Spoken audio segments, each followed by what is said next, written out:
Now, to start off, I would like to thank Angel Martinez and Guillermo Artur for organizing this meeting after 2 years.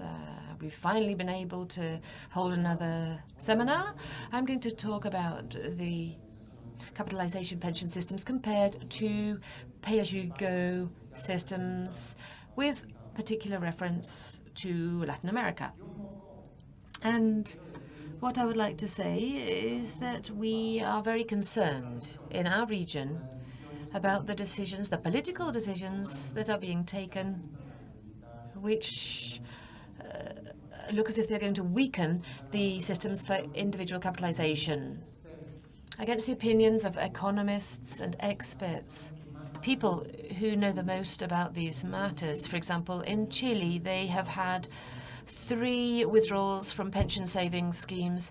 Right now, indeed, the Congress may take the decision to have a 4th withdrawal period. In Peru, it was allowed for people reaching the age of retirement to withdraw 95% of their savings. In several countries, there are proposals to return partially or totally to pay-as-you-go systems. So in this presentation, what I want to argue is that the systems of capitalization are superior to the pay-as-you-go systems.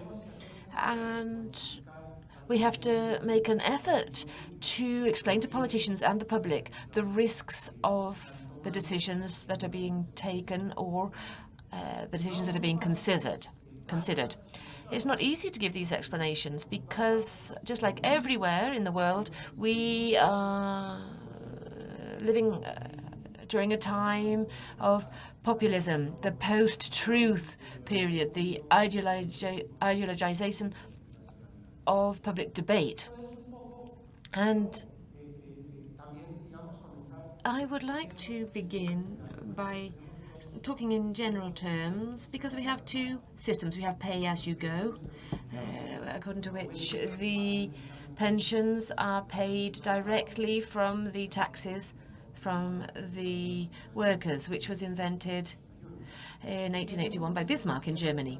And then we have capitalization systems, according to which the pension is paid using the savings accumulated over the worker's life. And this is a system which first began to work back in 1741. It was initiated by Protestant shepherds in Scotland who created what was called Scottish widows. As Neil Ferguson reminds us in his books, they created it, and it was begun as an open system for the public in 1812. And of course, the modern version of this was created in Chile in 1981. I would like to argue that the capitalization systems are superior to pay-as-you-go systems for 2 reasons. First of all, because pay-as-you-go systems are pyramid systems. They are unsustainable over time, and they are equal to those scandals that we've seen in many of our countries, such as that of one of Alberto Chang or Roberto Garay in Chile, or the DMG scheme in Colombia. And the second point that I want to argue is that capitalization systems are superior because their profitability or returns are greater. And here I would like to come to an idea from Thomas Piketty in his book, Capital in the 21st Century. He says that the returns or the profitability of capitalization systems are greater than the returns of pay-as-you-go systems. So why do I say that these are like these pyramid schemes? And well, it's for the reasons I've mentioned. People have begun to live for longer, and people have begun to get older. The population has become older, and the total population stopped growing.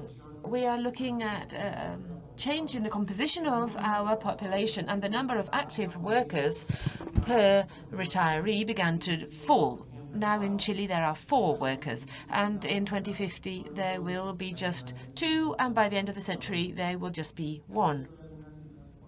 And here we have figures for each different country. For example, here we have in Colombia, life expectancy was just 44 years a century ago. 44 years, and then it increased to 52, and halfway through this century it'll be 81.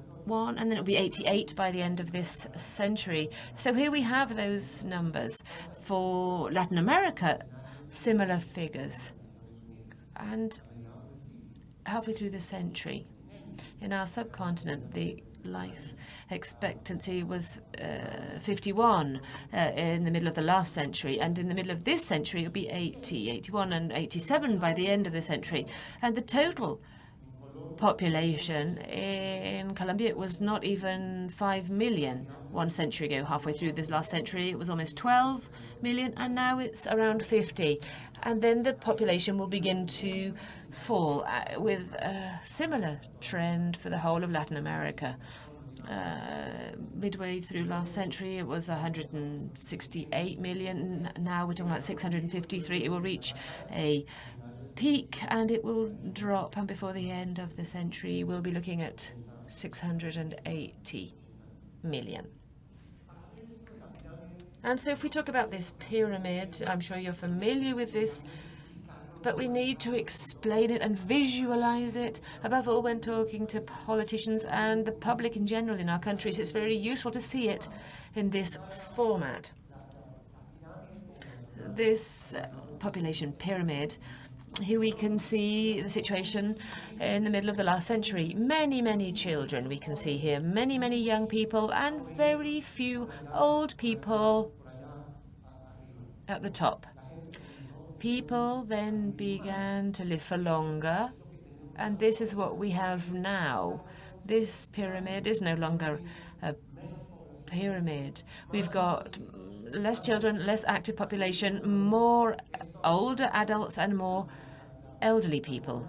This will be the shape we can see here halfway through this century. So rather than a pyramid or triangle, now it's like a kind of bottle. And this is the forecast that we have from the UN for 2100, the year 2100.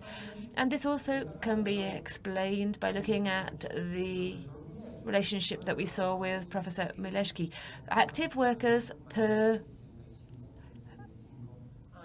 people of a retirement age over 65. If we talk about Colombia and Chile, halfway through the last century, we're talking about a relationship of 11 workers for each person over 65. Now we are looking at around 5 in Colombia, less than 4 in Chile, and the figure for Spain is less than 2 right now. And this ratio will continue to fall. Halfway through this century, it will just be 2, and at the end of the century, just 1.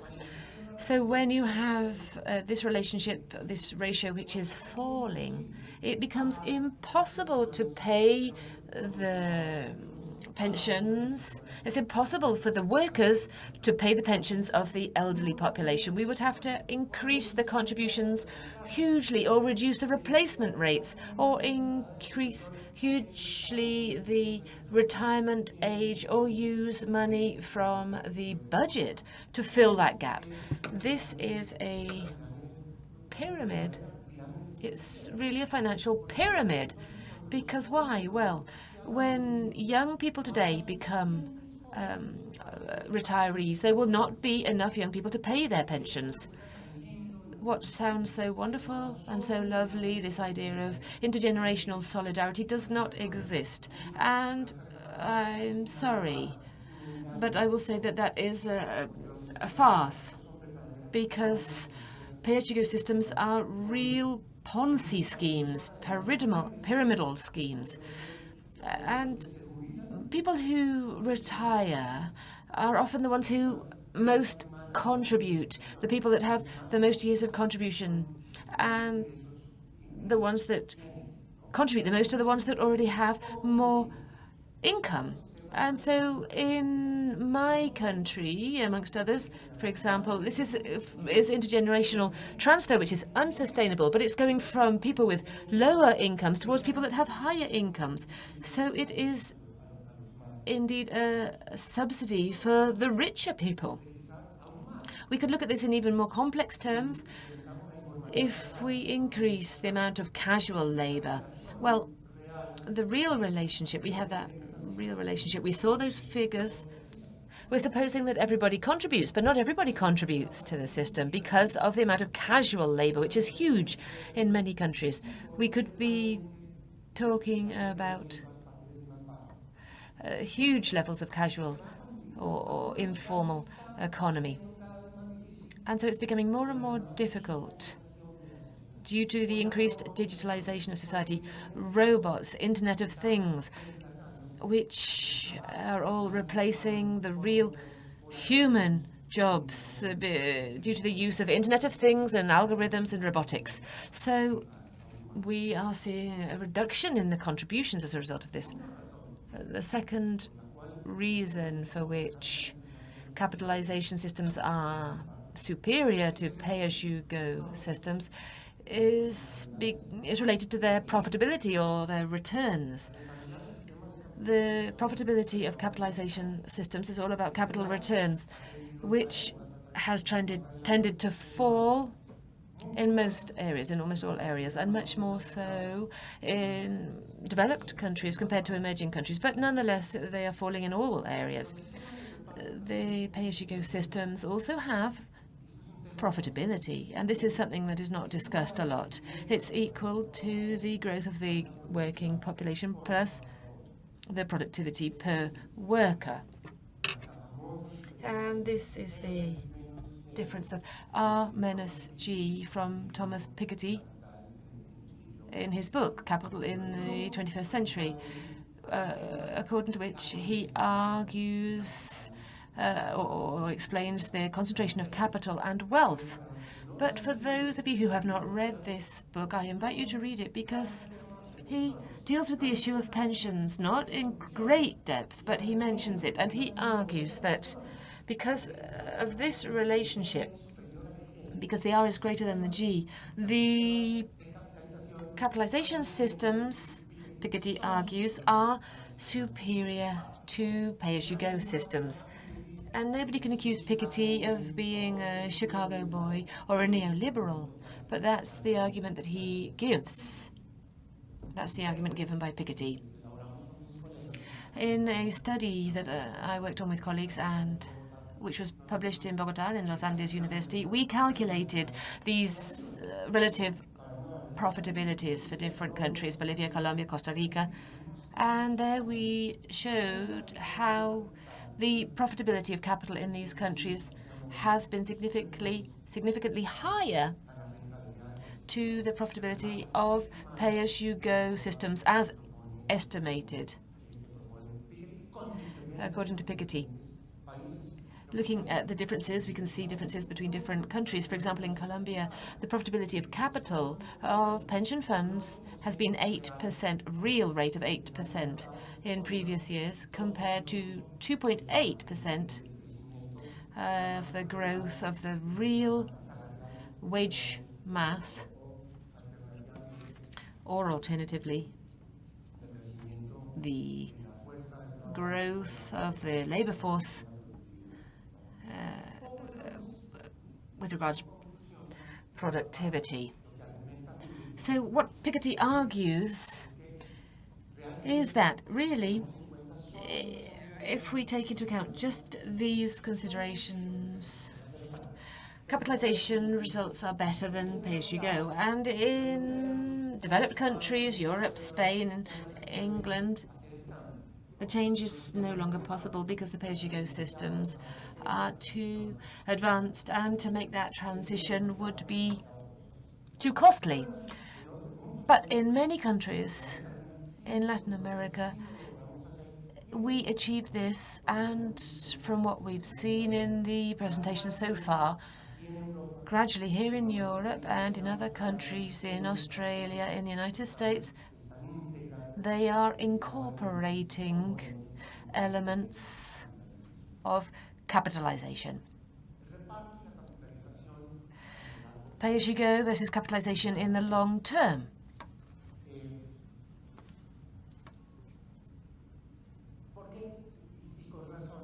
Well, quite rightly, in our countries, it's said, well, people say, well, okay, you criticize pay-as-you-go because of the aging of the population, but the aging of population also affects capitalization systems. That is true. And it's also true, as has been mentioned here, that the interest rates have tended to fall. And that 8% that we've had in my country in the past, we're not going to manage to maintain in the future. Bearing in mind these arguments, with my colleagues, we have prepared an academic document that I invite you to read, Demographic Transition, Return Rates and Replacement Rates in Capitalization Pension Systems compared to Pay-as-you-go systems, published as a CEDE document at the University of the Andes. This simulates the effects, the long-term effects, and tries to compare the behavior of one system compared to the other, taking into account large-scale data for different countries, obviously with different scenarios or assumptions, which I can't go into detail right now. But here we have a summary of this document. This document calculates as the balance variable the replacement rate of pensions through to 2050 for a variety of countries in order to maintain the systems in a balance. We have this replacement rate. No money from the budget, not increasing the retirement age, not to increase the contribution rate. But here we have the replacement rate, which is the variable. Horizontally, we have the dependency ratio. And to the left, we have the younger people, and towards the right, people who are older. From 1 to 10, we have the dependency ratio. And on the left, we have the replacement rate. We can see the dotted lines and how they behave. We can see the replacement rate, how it behaves in capitalization systems. And the blue continued line is the replacement rate for the pay-as-you-go system.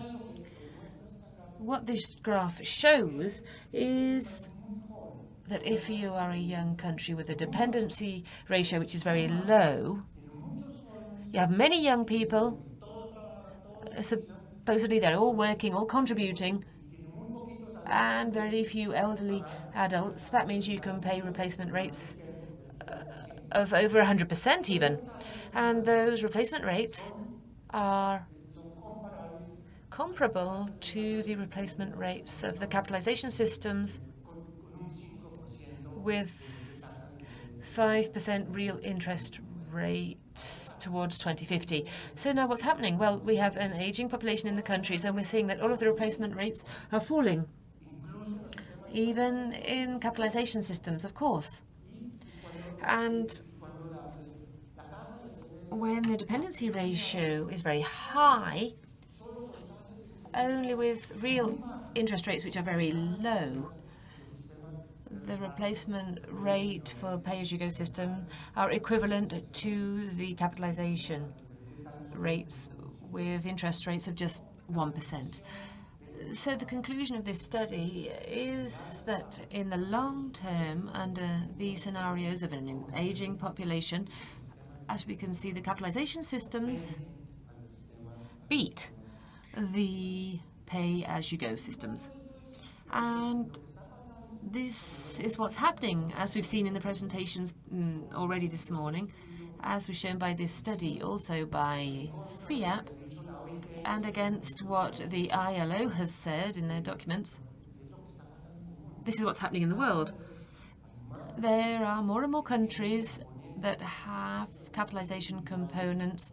They can be individual or collective, but we're talking about savings and capitalization in the pension systems. In 1999, there were just 15 countries. In 2009, we're talking about 35, and in 2019, we're talking about 42. And I don't know what the latest figure would be. To finish, just a few political considerations for these different countries. What consequences would we see if we put an end to capitalization systems? Well, in addition to being unsustainable, as I've tried to argue, well, we would see a very negative impact on savings and growth of the economy. In that study mentioned by Guillermo Artur at the start of the morning, in a country such as Colombia, that study shows that half a point of growth in GDP occurred thanks to the capitalization system, the individual capitalization system. So we would see less savings, less growth in the economy, a devastating impact on the capital market and the allocation of resources, and a greater increase in unemployment. And here we could enter into the discussions that take place in each different country, but right now perhaps the biggest point for debate is in Chile. Why have the pensions been low in Chile? Well, for different reasons. And all of a sudden there's been a lack of communication, and there's been a lack of good explanations for the public over the 40 years of the system. Life expectancy has gone up by 10 years, and the contribution rate has not gone up. It's been maintained at 10%, and the figures that are presented are averages for the pensions. And you have people who have contributed 30 years together with people who have contributed 3 months, and they come up with those averages. So the average really is pulled down a very long way. But it can be shown that people who have contributed 25 to 30 years, they have wonderful replacement rates. There are many gaps in the contributions. The informal economy in Chile is very widely extended in Chile and other countries. In Spain, it's not even 5%, but it's 25% in Chile. And others, it's 60% in Mexico. Peru, it's 70%. And the contribution on average is very low in these countries. In Spain, it's 28% rate, and to have the highest pension, you have to have 38 years of contribution. Imagine the replacement rates that we could get in capitalization if we didn't contribute 10% or 11.5 that goes to the individual account. If it was 20%, or even 28%. I mean, just imagine. And obviously, that has other secondary effects on the labour market that would need to be taken into account. So what should we do? The debate, which is highly political right now, well, it's between a system that works and a system that does not work. The debate cannot be private versus public, which is what politics is doing to it, saying that all private things are bad, all public things are good. That isn't the way to go. We can't choose between one that works and one that doesn't work. I mean, and these systems can be run by private entities or also public entities. We have private banks and public banks. We have public insurance companies and private insurance companies. There must be a solidarity pillar financed using the national budget and a contributory pillar with contributions, but which is not pay as you go. We may be talking about 3, 4, 5 points contribution. It's still a pyramidal concept if it's a pay as you go system. Given the strong drop in the ratio between active workers and elderly people, I would like to remind you about that intergenerational contract which doesn't exist. It's been broken. And as a result of that, pay-as-you-go systems are not feasible. In my opinion, in our opinion, savings and capitalization must be the basis. And